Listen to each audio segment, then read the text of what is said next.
બાજુમાં તમારું સમાધાન ભાઈ કરશે. હાલો મારા ભેગા ભાઈ આગળ.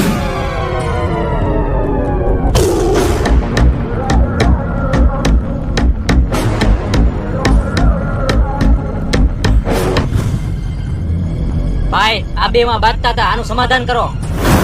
પેલા કોને કોઈએ માર્યું તું ઈ કે પછી સમાધાન થાય. ઈ તમે આને પૂછી લ્યો, હું જાઉં. પેલા મને આવડાય ઢીકવા માર્યો તો. એવું હે તો એક ઠીકાના તારે મને 100 રૂપિયા દેવા જો હે. આ તો કાઈ વાંધો નહીં ભાઈ, સમાધાન કરો. આલ્યો 100 રૂપિયા. પણ આ તો 200 રૂપિયા હે. હાલો આ બે ઠીકાના 200 પૂરા, હું જાઉં છું.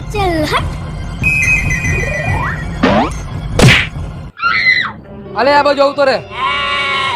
આ 5000 હાલ મારવા માંડ.